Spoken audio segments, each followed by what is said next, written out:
Bonjour et bienvenue du coup à tous les professionnels de la location saisonnière. Déjà, merci d'assister à ce webinaire donc, qui sera présenté par Romain Giacalone, consultant et expert en location saisonnière. Et moi-même, du coup, compte manager France chez Aventio, en compagnie de Benjamin Gosset, que je remplace d'ailleurs sur ce webinaire hein, qui ne pourra pas être présent suite à des problèmes personnels. Je te laisse te présenter un peu plus en détail, Romain. Ouais, bonjour, bonjour tout le monde. On va passer enfin, on vous a coupé les micros parce que c'est enregistré, donc pour garder une bonne qualité de, audio et puis vous inquiétez pas, il y aura du temps à la fin pour pouvoir, échanger. Je m'appelle, Romain Giacalone. Pour ceux qui ne me connaissent pas et Dieu sait qu'ils sont nombreux, je vais juste commencer par me présenter un peu plus. J'ai un profil un peu atypique, dans l'univers de la location, saisonnière. J'ai commencé en tant que hôte Airbnb, il y a 8 ans maintenant, avec un parcours, précédemment dans le marketing, le référencement naturel chez Rue du Commerce et j'ai un peu allié les 2, au fil des ans. J'ai travaillé notamment, dans différentes sociétés, du secteur, et depuis 3 ans, je me suis concentré sur une activité de consultant, et plus récemment encore sur des activités de formation. Donc voilà, aujourd'hui, je représente, des sociétés sur le marché français comme PriceLab, et Nuki.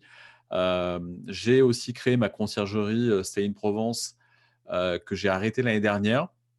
Hem Et pour reprendre, une vie normale, donc je connais votre quotidien, je l'ai fait pendant 3 ans. J'ai géré jusqu'à une trentaine de propriétés autour d'Aix-en-Provence, des appartements et des villas haut de gamme. Donc voilà, je connais un peu le quotidien, enfin pas qu'un peu, le quotidien de gestionnaire. Donc voilà, j'accompagne des sociétés du secteur que vous connaissez peut-être, que vous utilisez peut-être comme PriceLab, Nuki, ce sont des serveurs connectés. Et puis j'ai lancé des formations, j'ai lancé un podcast récemment, sur la location courte durée. Après de toute façon, vous aurez, tous les liens, après dans ce document notamment. L'idée, c'est de parler de ce qui vous intéresse particulièrement et ce qui vous impacte particulièrement aujourd'hui. C'est cette situation, exceptionnelle, heu, de crise sanitaire, de second confinement, et puis, de l'activité touristique qui est forcément fortement impactée.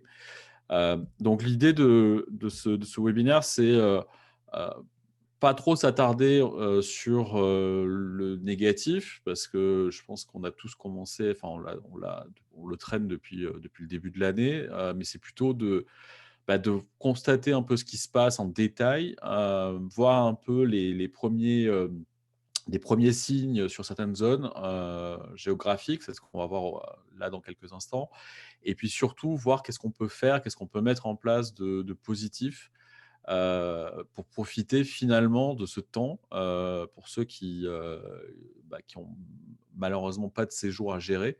Je pense qu'il y a des opportunités pour profiter de ce temps pour, faire du positif et qui va avoir un impact par la suite. Donc, pour cette première partie qui est consacrée à l'analyse de ce qui se passe en ce moment, les tendances en termes de réservation, parce qu'il y a quand même malgré tout des réservations encore aujourd'hui. J'ai voulu vous montrer des informations sur 3 marchés différents pour essayer de parler à tout le monde. Alors je suis désolé, j'ai pas pu on va pas rester des heures ensemble, donc j'ai pas tout couvert dans le détail. J'ai pas mis la campagne ou d'autres zones, mais ceux qui veulent prolonger la discussion pourront me contacter. L'idée, c'est de voir ensemble.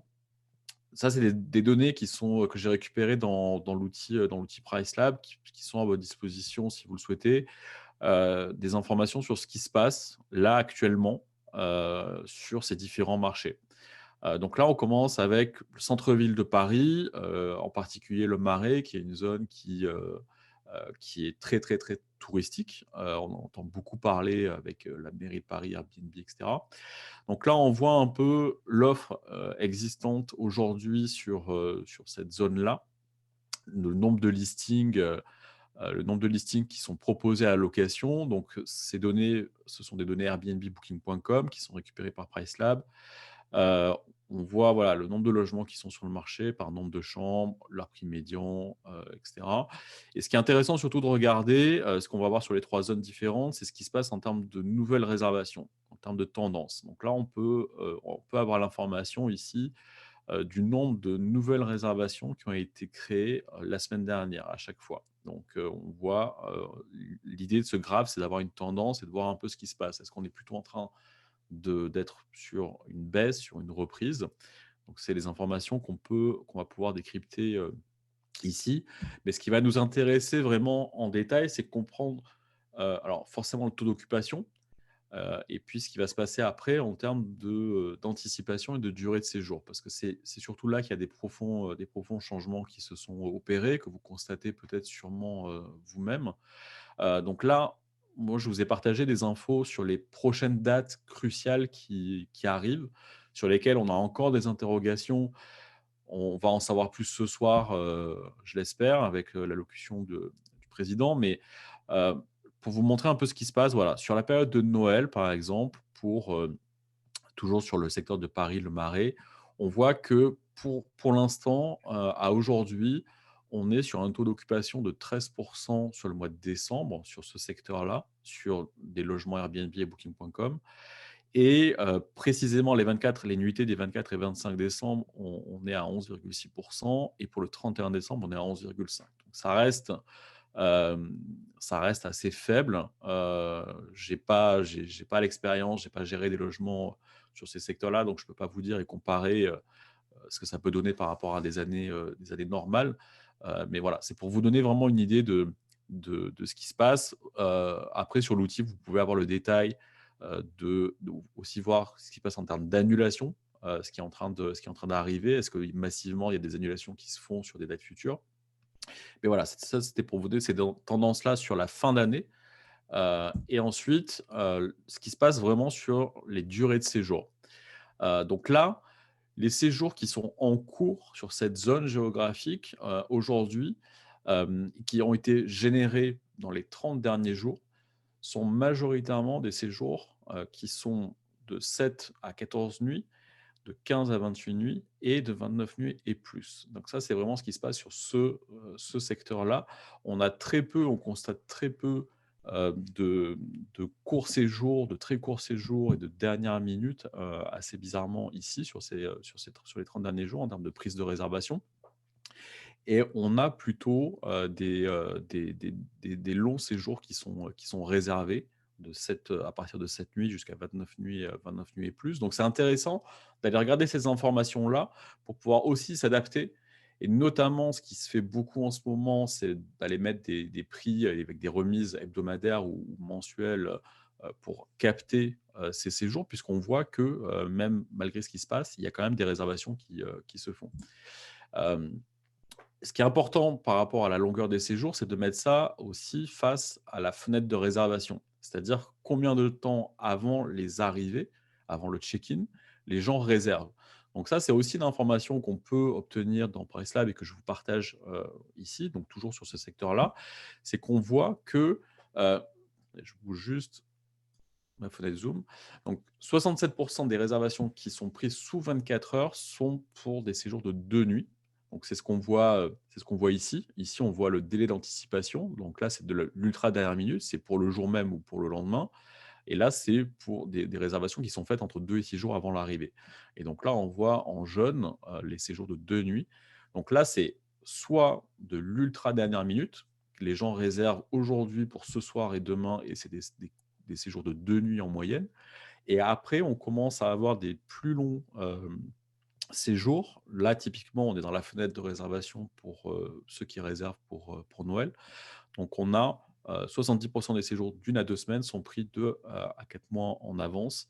Donc c'est vraiment les 2 constats qu'on va voir aussi sur les autres zones, mais vraiment la dernière minute était déjà une tendance qu'on voyait arriver depuis des années. Je vais vous en parler après, mais là, en ce moment, on est plus sur la dernière minute, sur de l'ultra dernière minute et sur plutôt à plus long terme, au-delà de 2 mois, et encore avec beaucoup de réticence parce qu'on ne sait pas ce qui va se passer, comment les choses vont évoluer.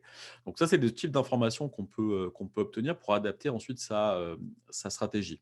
Donc ça, j'en parlerai en détail, aussi un peu après. Autre secteur qui est intéressant en ce moment, c'est les stations de ski. Encore une fois, on a pas mal de flou, sur, ce qui sera possible ou pas, mais là, j'ai pris l'exemple de Courchevel. Hem, donc on voit, sur la semaine dernière qu'on a quand même une progression des nouvelles réservations qui sont faites, donc ça ça recommence, on va dire. Malgré tout, on est sur des taux d'occupation pour le mois de décembre et en particulier de Noël, qui sont quand même très, très faibles. Toujours pareil, c'est des sources Booking et Airbnb. Et en termes de durée de séjour, pour les quelques réservations qui se sont prises, ces 30 derniers jours, on est, sur, de pareil, hein, sur du 7 nuits, 1 semaine, 2 semaines, 3-4 semaines et puis après plus d'1 mois, qui ont été réservés. Donc, c'est, c'est, comment dire? On retrouve cette même tendance que sur Paris avec là forcément un volume qui est beaucoup plus faible et en termes de durée de séjour, comparé toujours à ces fenêtres de réservation, on a la même tendance avec cette ultra dernière minute, sur du très court séjour pour potentiellement du dépannage ou de la voilà, prise de décision pour du week-end à l'ultra dernière minute. Et après, par contre, des séjours là aussi qui vont concerner, on verra après, sur Courchevel, je vous fais un focus au-delà de Noël, des premières réservations timides, sur 2021. Donc, par exemple, du 10 au 17 janvier, on voit, la courbe qui progresse légèrement, sur cette période-là, sur 2021 et après des réservations de 2 semaines et plus aussi à partir du 20 février. Mais ça reste vraiment, assez, assez léger, mais c'est des choses malgré tout qu'on arrive à détecter et à voir. Et enfin dernier marché que je souhaitais vous présenter, c'est Cannes, qui est ultra atypique, avec les congrès. Ceux qui opèrent sur Cannes, le savent. Donc, j'ai fait vraiment un focus sur, la fameuse zone qui est près du Palais des Festivals, qui est, la Banane, où tous les logements qui sont, pris pour les congrès se situent. Donc là, c'est pareil, on voit après une vraie baisse du niveau de réservation, on voit une légère reprise, qui se fait. Donc là, pareil, mois de décembre, on reste assez faible, sur le mois de décembre en général, sur Noël, un léger plus sur le jour de l'an et après en termes de durée de séjour, c'est encore une fois pareil, c'est-à-dire que toutes les réservations qui se sont faites ces 30 derniers jours, sont vraiment des réservations, de 1 à 2 semaines, jusqu'à 1 mois et plus d'1 mois. Donc ça, c'est vraiment des choses à prendre en compte pour adapter sa stratégie de prix. Et pareil sur Cannes, je vous ai fait un focus pour 2021 et c'est pareil, c'est intéressant parce qu'on voit déjà, des pics, qui correspondent à des événements qui sont, pour l'instant, programmés. Certains ont été, décalés, notamment le MIPIM qui maintenant est passé sur le mois de juin. Donc on voit déjà des pics qui correspondent parfaitement à ces événements avec je vous ai indiqué les taux d'occupation actuellement sur ces dates-là. Je vous ai pas mis, sur le mois d'avril, j'ai plus en tête, mais ça correspond aussi à un événement, précis et après on a aussi, aux alentours du mois de mai, là il y a potentiellement le festival de Cannes, mais il y a aussi un autre événement. Ceux qui sont sur Cannes le savent mieux que moi donc voilà, c'est vraiment intéressant de voir que malgré tout, on a déjà des personnes qui, voilà, se sont confiantes et se disent: On va booker», en croisant les doigts pour que ces événements, aient lieu. Donc évidemment, comme je vous disais, s'adapter, ça veut dire s'adapter en termes de nuitées minimum, s'adapter en termes de prix et ça va être aussi, encore une fois, s'adapter en termes de conditions d'annulation. parce que vous imaginez bien que pour l'instant, c'est quand même, très, très flou sur, ce qui va se passer l'année prochaine, sur comment, toute cette situation va évoluer, comment on va pouvoir, en sortir et organiser ces types d'événements sur ces zones-là. Donc, l'idéal, c'est d'être quand même assez souple en termes de conditions d'annulation pour pouvoir inciter les gens à réserver en toute confiance. Donc ça, c'était vraiment pour voir un peu, finalement, il y a des outils qui permettent d'avoir cette analyse et ces chiffres-là. Donc c'est intéressant de les utiliser, pour pouvoir se préparer. Donc en fonction de votre marché, vous pourrez aller voir aussi sur dates futures, quelles sont les dates cruciales pour vous et est-ce qu'il se passe quelque chose? Vous allez pouvoir le voir. Donc encore une fois, on est sur de la dernière minute et vraiment de l'ultra dernière minute pour du 2 nuits, voire un peu moins, mais surtout du 2 nuits. Donc, potentiellement des week-ends qui se déclenchent comme ça en dernière minute. On a une vraie progression des séjours de moyenne durée. Donc quand je dis moyenne durée, je pense plutôt, au-delà d'un mois, pour plein de raisons. Pour raisons professionnelles, notamment. Il y a aussi il y a aussi encore des étudiants, il y a des mutations. Il y a un phénomène aussi, que je n'avais pas en tête, mais qui malgré tout se confirme. J'en discutais récemment avec une société qui est spécialisée sur justement la gestion locative en moyenne durée et qui me disait qu'ils ont une forte demande croissante concernant les divorces, des personnes qui, peut-être, à cause de la situation actuelle, voilà, cherchent un logement, et donc du coup, il y a aussi, visiblement une progression là-dessus, c'est-à-dire des personnes qui ont besoin pour, plusieurs mois, d'une solution temporaire d'hébergement. Donc voilà, c'est vraiment des choses qui se passent. Donc et puis on voit quand même aussi, selon les marchés, qu'il se passe quand même des choses pour 2021.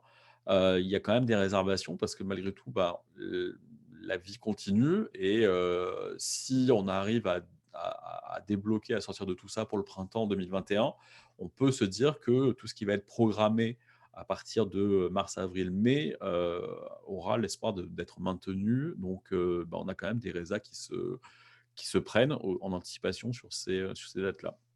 Donc ça, c'est ce que je voulais, partager avec vous pour voir, qu'est-ce qui se passe en termes de comportement, qu'est-ce qui se passe sur des marchés précis, qu'est-ce qu'on peut voir à travers des données. Maintenant, je voulais faire un focus, sur justement ces nouvelles tendances, de réservation. C'est des tendances qui sont, on va le voir, en partie liées à la situation actuelle, mais pas forcément. C'est des choses qui étaient déjà présentes depuis quelques années. Donc ça, par exemple, c'est une étude, du site, Transparent. Donc vous avez le lien si vous voudrez, après aller voir l'étude, au complet, qui nous montre en fait que la fenêtre de réservation moyenne, donc le délai entre la réservation et l'arrivée, elle n'a cessé de baisser depuis, 2015. Là, on a les chiffres jusqu'en 2018, mais ça a continué et là, forcément, encore plus. Et donc, on voit vraiment que en moyenne, après, voilà, tout est mélangé en termes de typologie de voyage, business, loisirs, etc. Mais c'est quand même une grosse tendance qui arrive depuis quelques années. C'est vraiment cette fenêtre de réservation qui se réduit de plus en plus. De plus en plus de gens vont, réserver en dernière minute, sur les plateformes de réservation. Et en fait, ce qui est intéressant aussi, c'est que Transparent a poussé l'étude plus loin et ils ont réussi à montrer que plus ce qui est logique, hein, vous allez me dire, mais qu'il y a une vraie corrélation entre le nombre de chambres d'une propriété et le délai moyen de réservation qu'elle connaît. C'est-à-dire qu'on imagine bien qu'une villa avec 10 chambres, on ne va pas la réserver, 3 jours avant, par rapport à un studio. Mais ce qu'ils ont réussi à avoir dans leurs chiffres, c'est vraiment quelque chose d'assez proportionnel à chaque fois et que, les clients qui réservent, un logement d'une seule chambre, ça a été en moyenne 41 jours avant et en fonction du nombre de chambres, on va pouvoir augmenter de 8 jours par chambre supplémentaire dans le logement, donc cette fenêtre de réservation. Donc voilà, c'est intéressant d'avoir ça à l'esprit pour aussi bâtir sa stratégie et ne pas proposer des nuitées minimum qui sont les mêmes en permanence. C'est-à-dire, aujourd'hui, avoir vos calendriers pour août 2021 avec du 2 nuits minimum, c'est quelque chose qui, est absolument à éviter. Sauf si, ça ne vous pose pas de problème de gérer énormément de courts séjours. Mais généralement, on essaie plutôt d'avoir des longs séjours et de remplir les trous, ou en tout cas de prendre des courts séjours en dernière minute. Autre chose je vous parlais de typologie de voyageurs. Une autre étude qui a pu, avoir cette notion de fenêtre de réservation, mais cette fois-ci par profil de voyageurs. Donc là, c'est pareil, on a, des clientèles sur tout ce qui va être week-end, qui sont plutôt on va dire, là, sur cette étude-là, 32 jours en avance en moyenne. Clientèle famille, 70 jours en avance. Clientèle business, 7 jours en avance. Ça, c'est pareil, c'est-à-dire que, quand vous faites cette activité, c'est des choses que vous voyez, que vous avez en tête, mais sans forcément avoir de chiffres. Donc c'est toujours intéressant de voir que, voilà, ces choses-là, elles ont été, étudiées, on arrive à les analyser et ensuite l'idée derrière forcément, c'est de s'adapter et de pouvoir mettre en place des stratégies. Donc qu'est-ce qu'il faut faire pour, à partir de toutes ces données, c'est ce que je vous disais, c'est vraiment, de définir des règles de nuitée minimum qui vont être en fonction de vos biens. Je vous dis pas de louer, une villa, à 1 nuit minimum et de louer, des appartements toujours en 7 nuits minimum, mais vraiment en fonction de vos biens, la cible, votre clientèle cible et votre marché. Donc, ça, c'est vraiment des choses qui sont hyper importantes à avoir en tête et justement, en ce moment, si vous avez du temps, ça fait partie des choses qui peuvent être intéressantes à étudier et à creuser, c'est-à-dire de savoir vos biens, chacun de vos biens, sauf si vous êtes vraiment spécialisé sur une typologie, mais hem, pour qui ce bien est fait et est-ce que vous avez tout fait pour que cette clientèle-là, puisse réserver et trouver votre bien? Est-ce que vos règles de nuitée minimum sont les bonnes? Photos, description, l'équipement, enfin voilà, c'est assez large. Et je me Hem, permets juste d'insister sur ce point aussi, Romain, ouais, où effectivement, je suis tout à fait d'accord et c'est vraiment aussi prendre le temps actuellement, peut-être de faire vraiment comprendre aux propriétaires que d'avoir une telle flexibilité, ça permettra déjà voilà, mmh, d'avoir, enfin, d'être beaucoup plus, qu'ils comprennent que s'adapter dans ce sens-là, ça pourra générer beaucoup plus de réservations. c'est ça parce que, heu, je, hem je suis passé vite au début parce qu'on n'est pas là pour, enfin, on est là pour vous donner des infos et cetera.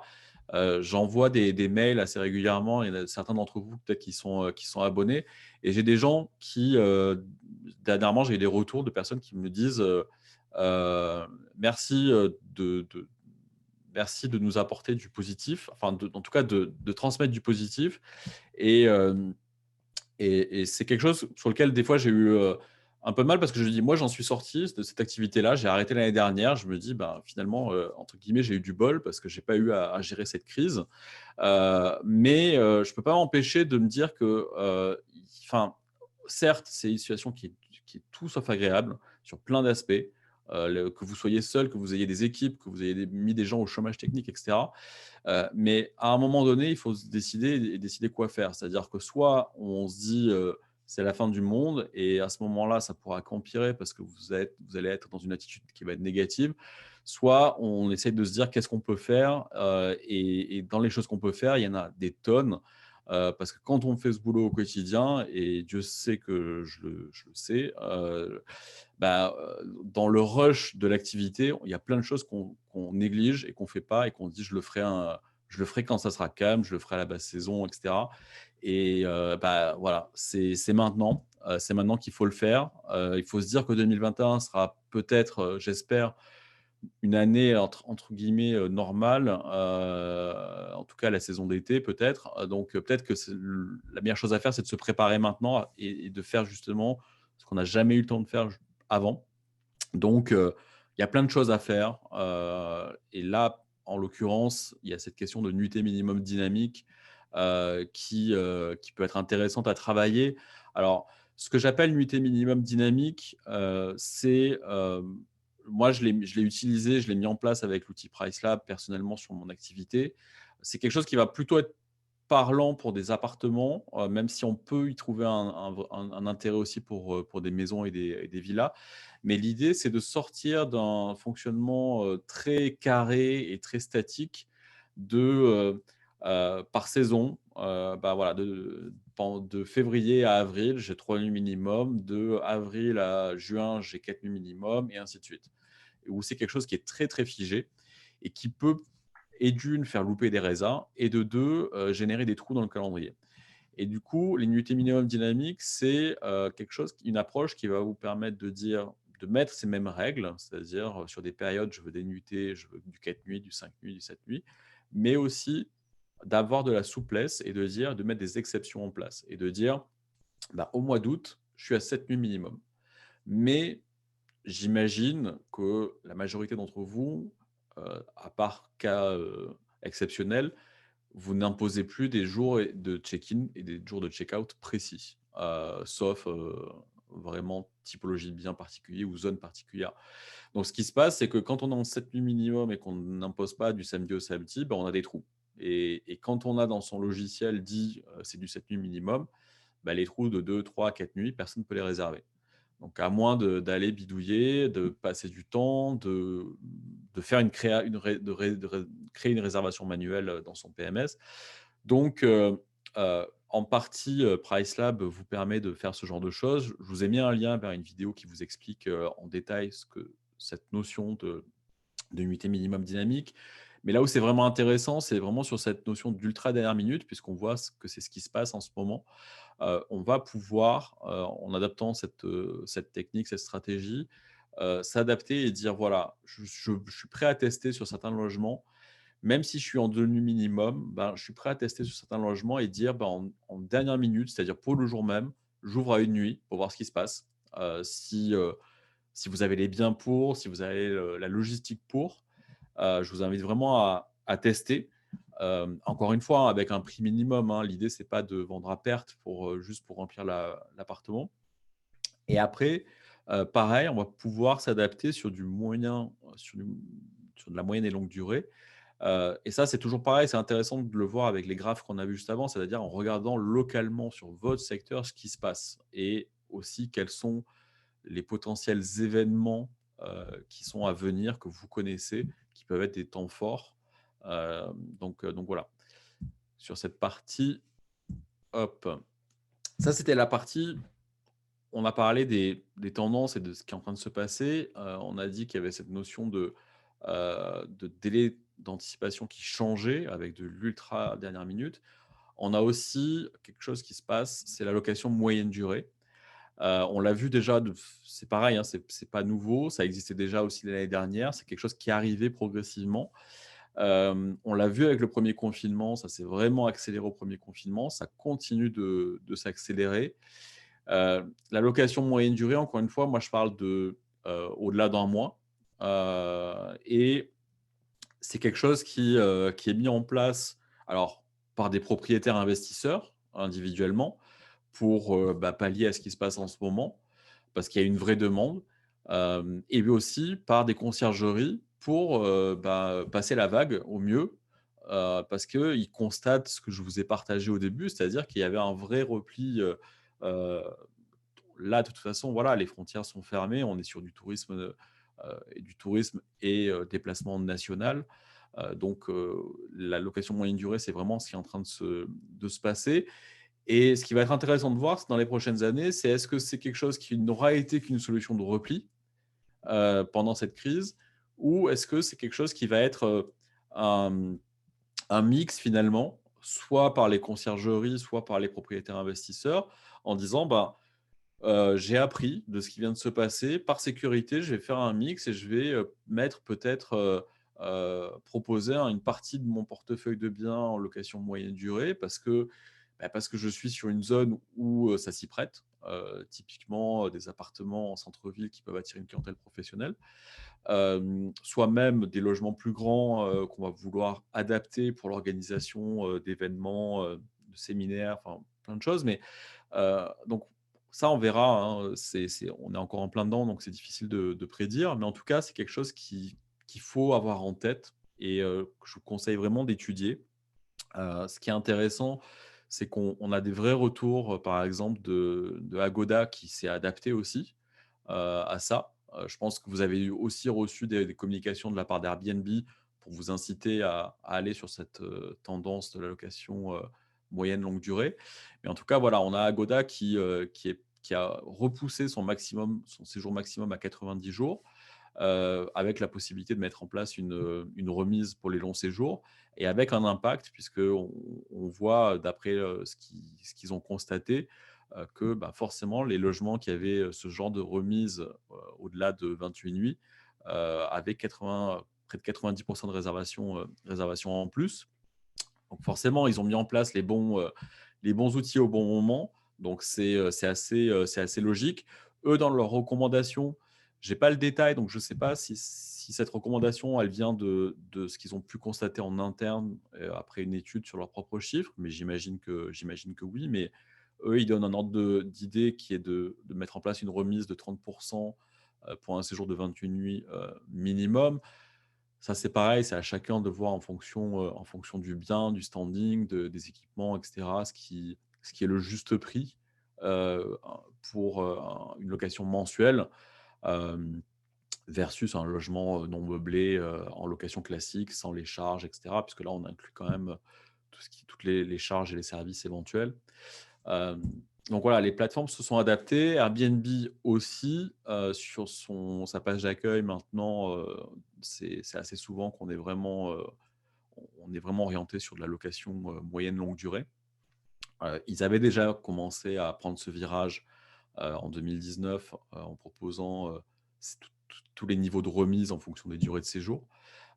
Et ce qui est intéressant de voir en particulier sur Airbnb, c'est que, Airbnb n'a pas de limite sur la durée du séjour. Agoda, on a vu qu'ils ont prolongé à 90 jours, mais Airbnb va pouvoir gérer une réservation de 10 mois, par exemple. Donc c'est pour ça qu'il y a aussi une forte demande et vraiment depuis l'année dernière sur Airbnb. Ce qu'on constate, par exemple, aussi, c'est des étudiants, qui vont aussi chercher sur Airbnb une location pour la période étudiante. Moi, personnellement, j'ai déjà été contacté par des étudiants, par rapport à ce genre de recherche et aussi beaucoup de professionnels. Airbnb s'est intégré avec les grosses centrales de réservation qui sont utilisées par les grosses entreprises. Donc c'est vraiment quelque chose que je vous invite à tester, en mettant donc un 28 nuits minimum, en mettant un prix qui est adapté, et voir si vous avez des touches, en tout cas si vous avez la typologie de bien qui correspond et la localisation géographique. Hem, je vous fais une parenthèse, par rapport à cette location de moyenne durée Airbnb, il y a pas mal vous pourrez trouver aussi, là, j'ai publié récemment pas mal d'infos là-dessus. Il y a notamment le bail mobilité qui est hyper intéressant sur ce sujet-là, pour justement pouvoir faire de la location moyenne durée via Airbnb avec, comme avantage surtout, la, ne pas être soumis à cette limite de 120 nuitées, grâce au bail mobilité, pas besoin de changement d'usage, potentiellement pas besoin de déclaration, en mairie et pareil, en termes de revenus. C'est pour ça que je vous disais qu'il y a aussi des propriétaires investisseurs qui, changent leur fusil d'épaule et potentiellement quelques conciergeries aussi pour faire un mix et équilibrer un peu leur activité. C'est qu'en fait, on constate, des revenus locatifs supplémentaires, en moyenne de 25 par rapport à de la location de longue durée, avec de la location de moyenne durée. Et aussi par rapport à de la location courte durée, là où c'est vraiment intéressant, c'est qu'on a beaucoup moins de rotation, donc moins d'usure des logements et moins de charges opérationnelles. On n'a pas des personnes à payer pour des check-in, toute la gestion du linge, des ménages, et cetera. Donc c'est vraiment une piste que je vous invite si vous êtes en position de la tester, à tester parce que, vous pourriez être surpris, et on le voit, c'est vraiment des résas qui se prennent en ce moment. Donc je vous invite vraiment à tester ce type de séjour. Donc c'est comment faire? C'est proposer, des remises en fonction de la durée du séjour. Heu, je vous le dis justement sur mon blog, faire attention sur le bail mobilité, sur les zones tendues, le loyer il est quand même encadré. Mais il y a d'autres astuces, comme il y a le bail résidence secondaire qui lui va pouvoir vous permettre de passer outre ce plafonnement des loyers en zone tendue. Mais ben, voilà, après, il faut rester raisonnable quand même sur le prix de votre logement, tout en incluant forcément tous les services et les charges que vous avez. Donc il y a des plateformes qui sont spécialisées et qui ont vraiment, depuis des années, hein, pas, suite au confinement, qui ont, cette image de location moyenne durée, avec notamment, ça pour certains, une cible professionnelle. Et puis après la location moyenne durée, ça, c c'est une typologie de clientèle spécifique, mais j'ai envie de dire, quand on fait déjà de la location meublée en courte durée, logiquement, tous les biens sont équipés, avec tout ce qu'il faut à l'intérieur. Mais ce qu'il faut vraiment avoir à l'esprit, c'est que quand quelqu'un réserve un logement pour 3 mois ou 6 mois, il y a peut-être des adaptations à faire, il y a peut-être des besoins qui peuvent varier par rapport à quelqu'un qui va juste séjourner quelques nuits dans le logement. Ouais, par rapport à ça, d'ailleurs, Romain, effectivement, ce serait de pouvoir mixer, c'est-à-dire d'envisager la location courte durée pendant la haute saison et d'avoir une location moyenne ou longue durée pendant sa basse saison. C'est ça, c'est ça. C'est-à-dire que là, c'est ce qui se fait, c'est ce qui s'est déjà fait, hein, dès le premier confinement. Il y a des gens qui ont vraiment, pris le virage. Il y en a qui l'ont fait plus récemment, mais qui ont dit: «Voilà, moi, je mets en location, moyenne durée, j'essaie de louer au mois, jusqu'à l'été prochain et puis, après on verra l'été prochain si on arrive à faire la saison et je ferai de la courte durée» parce que, quand on est en recherche de rentabilité, la courte durée sera potentiellement plus intéressante. Mais malgré tout, enfin, vraiment, c'est un des points sur lequel j'insiste très souvent. Hem, Quand on fait des calculs de rentabilité sur ces activités, de location, n'oubliez pas de, compter dans le coût, dans pour votre rentabilité, le temps que vous passez à faire les choses. Moi, j'en ai conscience, potentiellement depuis que je suis à mon compte et consultant, où, bah, c'est mon gagne-pain, hein, de vendre mon temps. Mais, j'ai vraiment vu beaucoup trop à la limite, un particulier, c'est pas grave, c'est son choix et cetera, mais j'ai vu beaucoup de professionnels, dans ce secteur, ne pas investir dans des outils, dans des solutions et cetera, en disant: «Non, c'est de l'argent et je préfère le faire moi». Sauf que, bah, le temps qu'on investit soi-même à faire quelque chose, ça a une valeur aussi. On pourrait faire autre chose à la place. Donc finalement, à regarder, mais la courte durée reste aussi énormément chronophage, et peut apporter, pas mal de, de problématiques, notamment toutes les rotations, on l'a vu. Donc je pense que voilà, c'est vraiment, vraiment si vous pouvez, tester ce mode de location. Et comme je vous disais, vous avez des plateformes, heu alors, on a Airbnb, hein, qui a vraiment énormément de demandes, sur ce type de longueur de séjour, donc faites le test. Après, il y a des plateformes, Agoda qui est plus généraliste, mais des plateformes spécifiques. On a Magic Stay, donc eux, ils sont vraiment orientés, clientèle business. Mais après, voilà, vous avez toutes ces plateformes qui attirent pas mal de séjours, sur de la moyenne durée, justement. Donc n'hésitez pas à les tester et vraiment, je n'ai pas le détail, là sous les yeux de à quel point vous pourriez le faire ou pas avec Avantio, mais j'ai envie de dire, on est vraiment dans une situation où, il faut tester et voir si ça marche et ensuite, réagir et cetera. Donc, si, imaginons, une ou plusieurs de ces plateformes ne sont pas connectées sur Avantio, c'est pas grave, créez un compte, mettez une annonce, vous voyez si ça prend et si vous avez une résa de 6 mois, bah, si c'est pas synchronisé avec Avantio, à la limite, c'est pas très grave. Vous la créez, manuellement ou ce genre de choses, mais au moins vous aurez fait le test.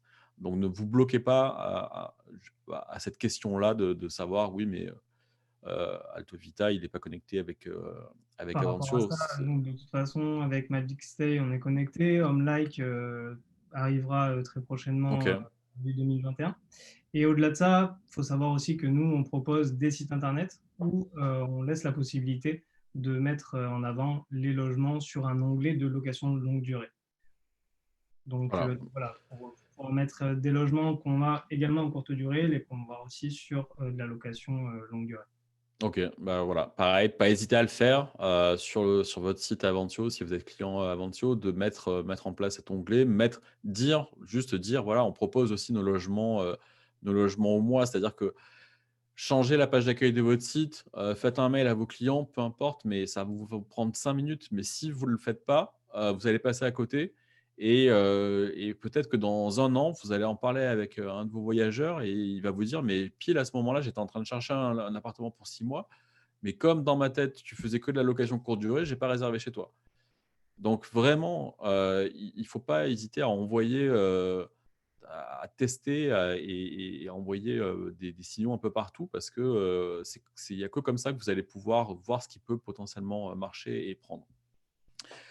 Maintenant pour 2021, donc comme je vous disais, je suis, un éternel optimiste, donc moi ce que je vous conseille, de faire, c'est de faire tout ce que vous n'avez pas pu faire jusqu'à maintenant. De faire tout ce que vous ne pouvez pas faire quand vous gérez des inondations dans les logements, des voyageurs pénibles, et cetera.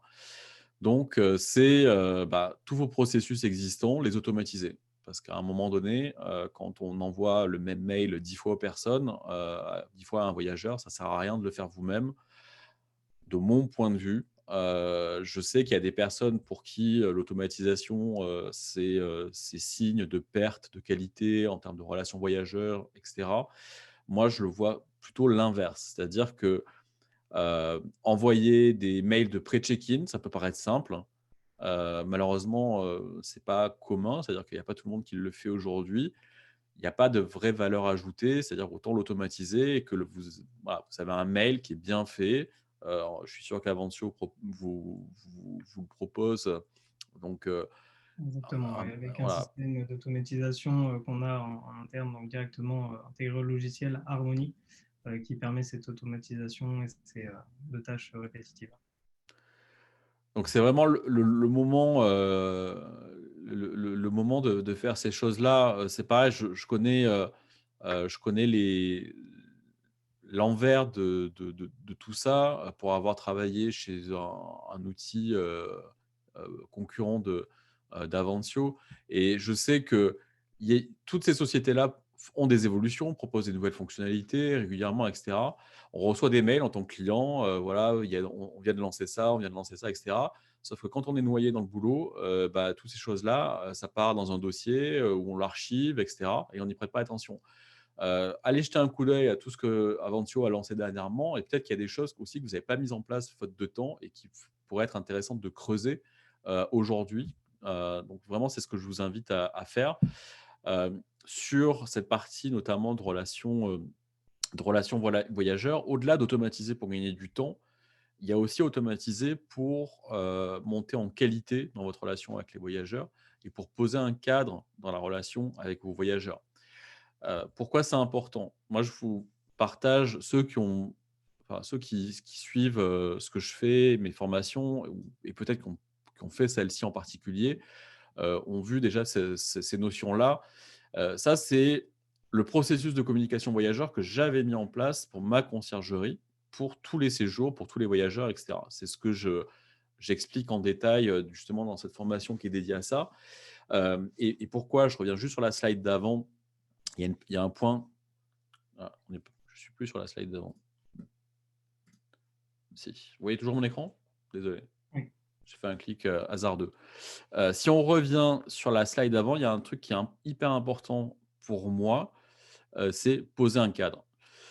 Pourquoi poser un cadre? Parce que, je peux pas prendre la parole de tous les gestionnaires et toutes les conciergeries, de France. Moi, j'ai mon expérience par rapport à ça, mais je sais qu'il y a quelque chose qui est hyper important quand on fait cette activité-là, c'est justement de mettre un cadre, avec ses voyageurs pour pas se faire bouffer et pour pas, se faire, inonder et dépasser de demandes qui sont, soit pas à la bonne heure, soit, qui sortent vraiment, qui ont aucun rapport avec la chose et cetera et comment on fait pour éviter de se faire submerger de demandes de toutes ces questions, perpétuelles?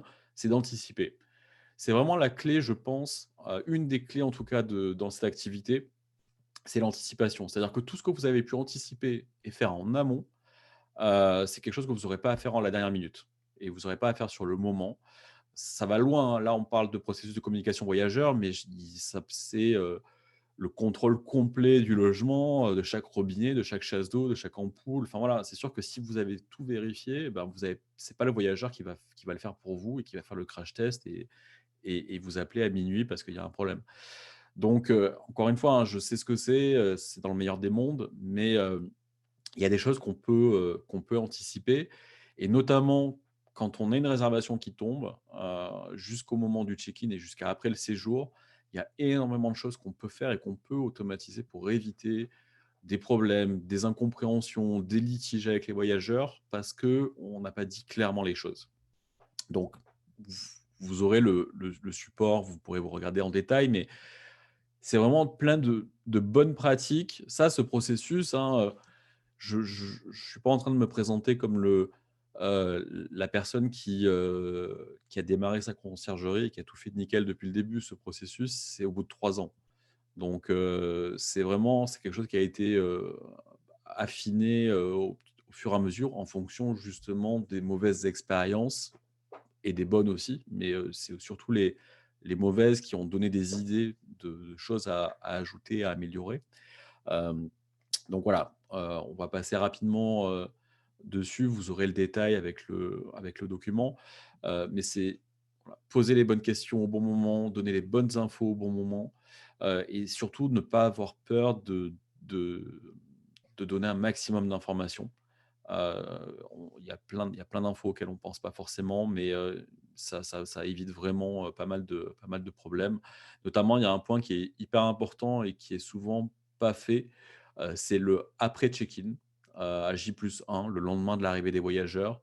Moi, je le faisais, avec un outil pour automatiser ça et en fait, je me suis rendu compte que ça permet, le après check-in et le avant check-out, selon la durée des séjours évidemment, hein. L'idée, c'est pas de harceler vos voyageurs, mais ça v permet vraiment de déminer beaucoup de choses. Le J+1 après check-in, quand vous avez des voyageurs qui arrivent dans un logement, vous allez avoir peut-être des voyageurs qui vont détecter la moindre chose, ils vont vous le dire tout de suite. Vous avez aussi des voyageurs qui vont rien dire, qui vont partir du logement et qui vont vous mettre une étoile, un mauvais avis, et cetera. Et là, vous vous dites: «Mais c'est pas possible, pourquoi ils sont pas venus me voir? Pourquoi ils sont pas venus m'en parler? On aurait pu résoudre le truc», et cetera. Bah, on va pas changer les voyageurs, malheureusement ou heureusement, je sais pas. Donc ce genre de message, va permettre de déminer ce genre de choses, c'est-à-dire le lendemain de l'arrivée, est-ce que tout se passe bien? Si vous voulez faire par téléphone, faites-le par téléphone, mais en tout cas, vraiment, je vous dis qu'il y a un vrai intérêt. Est-ce que tout va bien? Est-ce que vous avez la moindre chose, moindre remarque, et cetera? Ils ont pu vivre, passer une nuit dans le logement, ils ont pu potentiellement tomber sur quelque chose, donc c'est à ce moment-là qu'on va pouvoir détecter et justement éviter, le problème au départ et c'est pareil avant le départ, on vous rappelle comment se passe le départ. Voilà les règles et cetera. Voilà ce qu'on vous demande de faire. Est-ce que tout va bien? Est-ce que tout s'est bien passé? Ça, c'est pareil, on a donné la parole. Ce qui est moi, en tout cas, mon approche, c'était vraiment ça quand je gérais des biens, c'était de me dire: «Le voyageur, je lui ai donné toutes ces opportunités pour prendre la parole et pour dire si quelque chose allait bien ou pas bien. Donc après, si vraiment il y a un litige, au moins moi, je suis à l'aise dans mes baskets et je sais que, il pourra pas se sentir, lésé ou on n'aura pas abusé de la situation si on prend de la caution et cetera. On aura vraiment donné énormément d'opportunités pour qu'il y ait du dialogue et qu'il y ait des choses qui puissent être signalées. Tout à fait. D'ailleurs, par Hem, rapport à ça, ouais, comme nous, ce qu'on a mis en place dernièrement, un de nos derniers outils qui est l'Inbox Messaging, qui permet justement de faciliter au final cette communication directement avec le touriste. Donc voilà, qui peut aller dans ce sens-là également. OK. C'est connecté avec les channels, c'est ça? Également, ouais. Ouais, OK, ouais, ou directement dans le logiciel Aventure. OK, super. Hem, Après, il y a un autre aspect, qui est toujours dans cette idée de profiter de ce qui se enfin de ce temps, que vous avez, potentiellement, c'est, travailler vos contenus. C'est le moment ou jamais, surtout les photos des logements, les vidéos des logements. Là, bah, pour le coup, c'est vraiment le moment ou jamais, heu, si vous avez une bonne météo. Mais Heu, si vous devez refaire vos photos, si vous devez faire des vidéos, j'espère que cette situation ne va pas se reproduire, mais disons que si vous avez des visites vidéo de vos logements maintenant, bah, vous serez prêts, parce que, ça pourra être utile, par la suite. Et vraiment sur l'aspect SEO, ce qui est vraiment important, donc c'est vraiment le descriptif des annonces qui sont très, très, très souvent, mis de côté. Et surtout blog aussi, si vous avez un blog, je sais qu'Aventure vous met un outil de blog à disposition. Hem et c'est vraiment hyper important pour votre site. Là, on est en train de parler de votre site de réservation directe pour le référencement naturel. Il y a aussi les annonces sur les plateformes. Vous l'avez, sûrement constaté, ça tend à s'atténuer un peu et à fusionner, mais généralement, les voyageurs qui sont sur HomeAway ne sont pas les mêmes que ceux d'Airbnb ou de Booking, et cetera. Donc il y a quelque chose à faire aussi là-dessus, pour un peu orienter le discours et la présentation de vos logements en fonction des plateformes pour justement séduire ces différentes typologies de voyageurs. Par exemple, si vous avez des appartements, vous savez que, bah, après tout dépend de votre zone, hein, mais moi personnellement, j'avais très peu de courts séjours qui étaient générés par HomeAway. Par contre, j'en avais beaucoup par Airbnb, donc je savais que je pouvais toucher une clientèle professionnelle plus facilement sur Airbnb. Enfin voilà, c'est ce genre de choses que vous pouvez faire. Hem et surtout, comme je vous le disais, sur la question du processus voyageur, toutes les questions que les voyageurs vous posent sans arrêt, tous les problèmes que vous avez pu avoir par le passé, profitez-en maintenant pour blinder vos annonces et éviter qu'on vous repose la question, X fois en mettant l'info directement dans l'annonce, même si je sais que tout le monde ne lit pas les annonces, complètement. Mais ça vous sera au moins utile pour le référencement. Et vraiment, ce que je vous invite à faire aussi, au-delà de l'annonce, c'est, vraiment de créer du contenu par rapport à votre destination. Donc là, Aventio a un blog. Si vous n'utilisez pas Aventio, vous pouvez créer un blog assez facilement. Il y a plein de solutions pour ça. Mais moi, en tout cas, ce en quoi je crois et c'est comme ça que je m'étais positionné, sur ma conciergerie, c'était vraiment du local. C'était pas Il y avait pas de volonté de devenir une multidestination. C'est vraiment de prendre la parole et de créer du contenu sur, localement, que ça s purement en termes touristiques, en termes d'hébergement, et cetera. Mais, montrer que vous connaissez votre secteur, mettez en avant, les activités, mettez en avant les artisans, enfin voilà. Vous avez sûrement plein de partenaires aussi avec qui vous travaillez sur votre activité. Mettez-les en avant, potentiellement ils feront la même chose de leur côté. Enfin voilà, je vous invite vraiment à créer tout ce contenu. Après, on va pas rentrer dans le détail du SEO parce que ça peut être très technique, mais il y a plein d'outils. N'hésitez pas à m'envoyer un mail si vous voulez échanger plus longuement sur le sujet. Et surtout aussi, ce à quoi on ne pense pas assez, c'est créer du contenu par rapport aux propriétaires. Parce que potentiellement, vous cherchez des voyageurs, mais vous cherchez aussi des nouveaux propriétaires qui vont vous confier leurs biens. Donc, c'est important de prendre la parole aussi sur cet axe-là et d'expliquer comment vous faites votre métier. D'expliquer, je connais, je connais par exemple une conciergerie, qui est, sur la montagne, qui fait ça très bien et qui a fait une newsletter, pour ses propriétaires et qui régulièrement leur explique, heu, présente des personnes de leur équipe, présente leur méthodologie, leur façon de travailler. C'est vraiment quelque chose, j'en parlais dans ma slide ici concernant les voyageurs, de poser un cadre et d'anticiper. C'est la même chose pour les propriétaires. Poser un cadre et anticiper, pour moi, le conseil, il s'applique aussi de ce côté-là.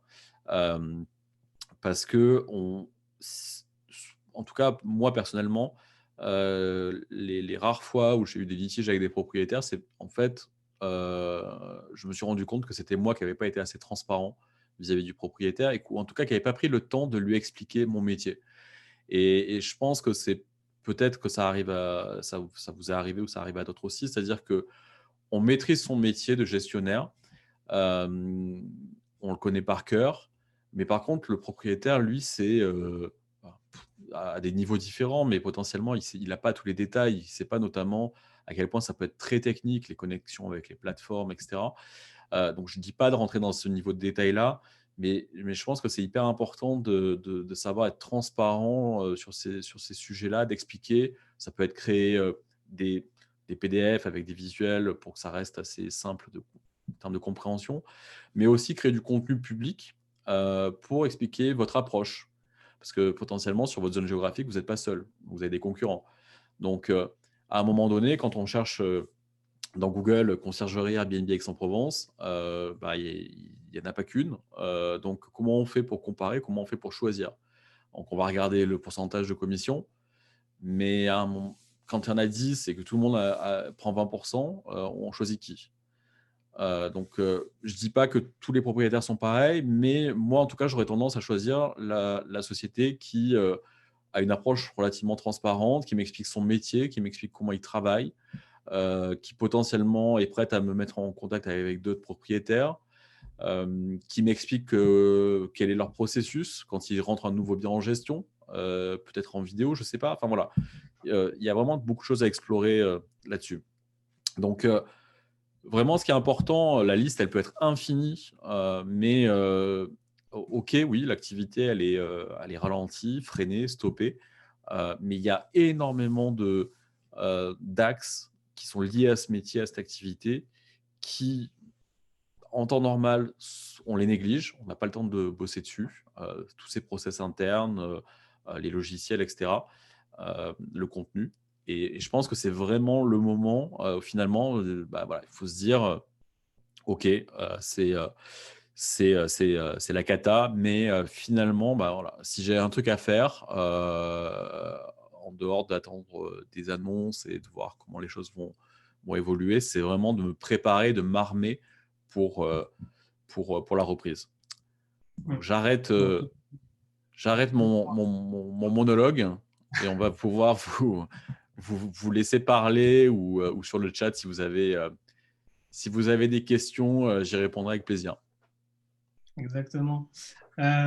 Pour terminer, juste effectivement sur ce point, c'est vrai que le ralentissement de l'activité cette année, au final, ça peut être une opportunité pour revoir la qualité des mandats, la relation avec vos propriétaires, envisager de nouveaux partenariats avec des portails spécialisés comme on a pu le voir, capter une nouvelle clientèle, proposer des services voilà, pour tout type de séjour, que ce soit courte, moyenne, longue durée, et puis mieux s'équiper en fonction du séjour que vous choisissez, rénover les biens, voilà, prendre ce temps-là dans ce sens-là. Et à cette qualité de service, il faut aussi allier une bonne position tarifaire, je pense. Et c'est là qu'on pourra retrouver notamment PriceLabs, Keydata Dashboard, qui peuvent être des plateformes assez pertinentes pour justement être une solution dans le but d'optimiser votre positionnement en fonction du contexte. Donc, comme l'a dit Romain, donc, vous pouvez poser vos questions dans le chat. Je vais donc les lire, Romain, et tu pourras y répondre directement. Alors, j'ai Franck qui demande quel est le profil des voyageurs en loc moyenne durée? Bah, là aujourd'hui, de ce qu'on voit, enfin moi des infos que j'ai trouvées des différentes plateformes, ou des interlocuteurs qui font de la location moyenne durée, il y a des professionnels, forcément, parce que ça il y a des professionnels qui ont encore besoin de se déplacer, qui ne peuvent pas faire de télétravail ou, enfin voilà, il y a une nécessité, donc il y a des professionnels dans différents secteurs, beaucoup la santé forcément en ce moment. Donc, et après il y a aussi des étudiants, qui bougent encore, qui ont besoin de logement. Donc c'est vraiment ces typologies-là en ce moment, étudiants et professionnels. Ok, merci. Marie qui demande bonjour, comment faire de la longue moyenne durée quand j'ai une autorisation de changement d'usage par la ville? Alors j'ai pas compris parce que généralement, c'est l'inverse. C'est-à-dire qu'on a une autorisation de changement d'usage et on peut faire de la longue ou moyenne durée? Effectivement, Marie, si vous voulez préciser peut-être votre question dans le chat. Parce que généralement, c'est la remarque ou la question inverse, c'est-à-dire que justement, bon, j'en parlais tout à l'heure, le bail mobilité notamment permet de faire de la location moyenne durée sans devoir faire le changement d'usage et ça rend service à pas mal de gens.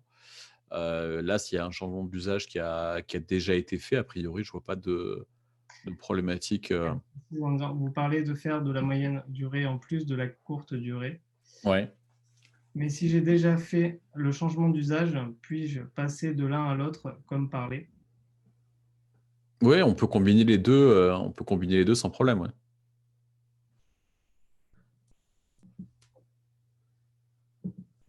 Une question du coup, je reviens, de Ralitza. En longue durée, Airbnb encaisse-t-il la totalité de la location? Exemple 10 mois fois le loyer. L'envoi du SMS à J+1 peut-il se paramétrer sur Aventio? Bon, ça c'est bien. Je te laisse répondre à la première question. Alors, sur des séjours longs, comme là, on l'évoque 10 mois ou enfin plusieurs mois en tout cas, Airbnb s'est adapté parce que, enfin, je le disais déjà depuis 2019, tout le monde, enfin, ils ont parlé de leur volonté d'aller sur la location longue durée. Et donc, en fait, ils vont fonctionner comme une agence classique, c'est-à-dire qu'ils vont prendre chaque mois. Ils vont prélever, ils vont encaisser l'argent chaque mois, ils vont le reverser aussi au propriétaire chaque mois. Ok. Concernant la question sur l'envoi du SMS, actuellement, non. Après, on est en train de voir justement pour créer un partenariat avec Sapier qui pourrait éventuellement répondre à ce type de besoin. Déborah qui demande est-ce que vous faites des formations pour la création de conciergerie, les démarches effectuées? Non, pas encore. C'est une question qu'on m'a déjà posée. J'ai plusieurs formations sur mon site, mais pas aujourd'hui, c'est des formations plutôt pour des personnes qui sont en activité, qui ont une conciergerie, qui sont gestionnaires, agents immobiliers, propriétaires, investisseurs, et cetera, sur des briques du métier. Mais j'ai pas de formation sur, je veux créer ma conciergerie, c'est quoi toutes les étapes? Mais il faudrait que je trouve le temps de le faire. C'est une bonne idée. On court tous après le temps. Exactement. Pascal qui demande comment voyez-vous la saison d'été sur la Côte d'Azur? Alors, je peux pas, c'est difficile, je peux pas, voir, dans le futur, comme ça. Malheureusement, là, je pense qu'il y a personne qui peut se prononcer. On ne sait pas, là, je lisais encore hier, Japon, Corée, ils ont une troisième vague. Donc, voilà, je peux pas vous dire. On a vu tout à l'heure les chiffres, en tout cas. Ce qui est tangible, c'est les chiffres que j'ai partagés au tout début qui montrent sur Cannes, ce marché particulier qui a déjà des réservations. On a déjà du 13% sur le MIPIM. Heu, voilà, après tout va tenir à la situation sanitaire et au fait que, on va se stabiliser et que les choses pourront être maintenues.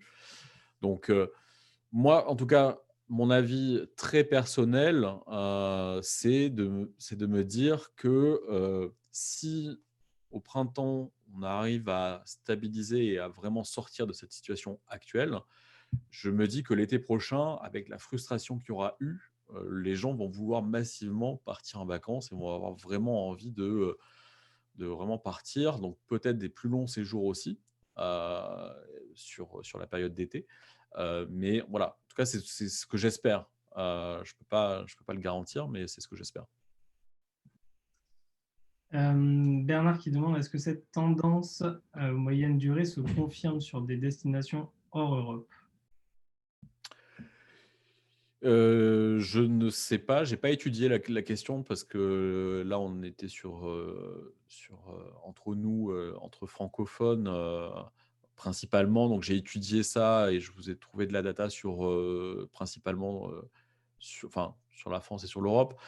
J'aurais tendance à dire que oui, puisque ce qui se passe, en ce moment, c'est mondial. Donc les répercussions et le mode de voyage qui est généré derrière, il s'adapte aussi dans tous les pays. Il n'y a pas de changement là-dessus. Après, enfin, la façon dont chaque pays réagit et ce que chaque pays a mis en place et la façon dont les choses évoluent dans chaque pays est tellement différente que je ne peux pas vous dire avec précision que oui, aux États-Unis, c'est exactement pareil, ainsi qu'au Canada et au Chili, mais la location moyenne durée, comme je l'ai dit, n'a pas attendu ce qui s'est passé cette année pour devenir quelque chose qui évolue. Alors là, c'est déjà quelque chose qu'on constatait l'année dernière. Je vous conseille, hem, on parle de bail mobilité. Demain, je vais publier une interview vidéo d'une société qui est vraiment spécialisée sur le sujet. Et je vous intéresse vraiment à le consulter parce que ce qui est intéressant, surtout pour, pour vous, c'est que la personne, entre autres, qui travaille sur ce projet, hem, est gestionnaire aussi en région parisienne et parle de ces chiffres sur la location moyenne durée en 2019. Donc c'est hyper intéressant parce que là, c'est quelqu'un qui vraiment a des chiffres à partager sur le sujet. Super. Et enfin, une dernière question, du coup, que pensez-vous des séjours en arrivée le samedi uniquement? C'est très, très c'est très, très vague comme question, c'est-à-dire, heu, alors, encore une fois, je vais donner mon avis très personnel sur le sujet. J'ai monté ma conciergerie, j'ai géré des biens appartements, maison, donc avec des typologies de saisons différents, de séjours différents et cetera. Hem, j'ai essayé une saison d'imposer le samedi du samedi au samedi en me disant que ça allait optimiser le taux d'occupation en bookant tous les sam enfin voilà, en bookant toutes mes semaines. Hem, généralement alors je suis plutôt contre. Je dirais que ça me dérange pas si on le fait très en amont. C'est-à-dire que là, on est en novembre. Pour l'été prochain, imposer du samedi au samedi, pourquoi pas? Si ça permet effectivement d'atteindre cet objectif de louer toutes les semaines complètes. Par contre, il faut savoir le retirer, assez tôt. C'est-à-dire qu'il ne faut pas enfin, je suis contre si on le laisse ça jusqu'en juillet ou mi-juillet. C'est-à-dire qu'au 15 juillet, vous avez encore 2 semaines qui sont vides comme ça. Pour moi, c'est un vrai risque, parce que là aussi, on a parlé de tendance. J'ai pas d'études et de chiffres sous les yeux, mais c'est quelque chose qui est vrai et je pense que ceux qui louent des biens sur des zones comme ça, avec cette saisonnalité, le savent. Le samedi, c'est le jour où il y a le plus de monde sur les routes, c'est le jour où les billets d'avion sont les plus chers et les voyageurs, eux, ont changé leurs habitudes et vraiment le samedi au samedi, c'est quelque chose qui tend à disparaître parce que, ça arrange pas forcément tout le monde, et on a beaucoup plus de mix dans les durées de séjour, même l'été en pleine saison. On a des gens, moi je l'ai constaté sur Aix-en-Provence, qui viennent, ils font 3 jours à Avignon, après ils vont faire 4 ou 5 jours à Aix, et puis après ils partent sur la Côte d'Azur. Enfin, les gens mélangent des 4-5 jours comme ça, ils font des sauts de puce de ville en ville, et ils vont plutôt avoir tendance, au lieu de au lieu de réserver 3 semaines à un endroit et de tout faire en voiture pendant ces 3 semaines, ils vont plutôt tendance, à couvrir cette même zone, mais avec des logements différents.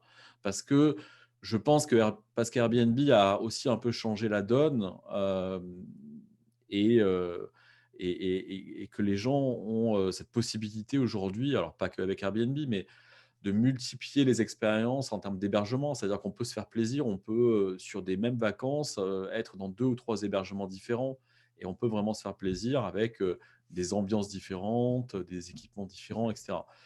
Donc j'aurais tendance, moi, à éviter le samedi au samedi. Après, il y a des zones où ça marche encore très, très bien, typiquement la montagne, et puis je sais qu'il y a des gestionnaires qui ont, 20 ans d'activité derrière eux, et qui font beaucoup de directs et qui font du samedi au samedi sans problème, parce qu'il y a cette récurrence des habitués. Donc voilà, c'est vraiment à adapter en fonction de sa typologie, de sa zone géographique. Et je voulais juste rajouter quelque chose, c'est la question sur la formation, de créer une conciergerie qui me fait tilter, là-dessus. Hem, J'ai fait un mail hier, lundi, heu, où je parle justement, non, c'était la semaine dernière, où je parle justement d'un dispositif qui a été mis en place par le gouvernement, je ne sais pas si ça concerne certains d'entre vous, mais en tout cas, les sociétés qui ont eu recours, au chômage partiel, vous pouvez, faire financer une très grande partie d'actions de formation, pour vos salariés. Quand je disais que c'est le moment de faire des choses et cetera, il y a ce dispositif qui a été mis en place, il me semble que c'est le FNE. Et donc vous pouvez, si vous le souhaitez, former, alors pour différents aspects, hein, de votre activité, de votre métier, mais en tout cas, vous pouvez faire financer, certaines formations, ou des formations par ce système-là. Donc ça peut permettre aussi de profiter de cet instant-là pour faire monter des gens en compétences et transfert de compétences en interne et voilà, apprendre des nouvelles choses. Exactement. Bon, Romain, je crois que c'est bon au niveau des questions. Merci beaucoup pour tous tes conseils avisés. Je précise également que vous pouvez nous joindre Aventio directement sur notre site internet. Voilà, si vous voulez échanger sur notre solution, nos outils, ce qu'on a pu évoquer pendant le webinaire, ou bien tout simplement sur le contexte de la location saisonnière, voilà, on vous attend sans problème. Et juste aussi, dernier point, puisque Anthony parle du site, donc sur tout le document qui va vous être transmis, j'ai essayé de vous mettre un maximum de liens un peu partout vers des ressources supplémentaires si vous voulez approfondir certains sujets. Donc voilà, n'hésitez pas. Je voulais vraiment que ça soit le plus utile possible pour vous. J'ai essayé de concentrer les idées et les sujets, pour pas que ça soit, trop long, mais voilà, si vous voulez explorer, les différents, sujets, axes, je vous ai mis, beaucoup de ressources, sur ce document. C'était parfait. Merci beaucoup, Romain. Merci, Merci à tous. bonne journée à tout le monde. Bonne journée.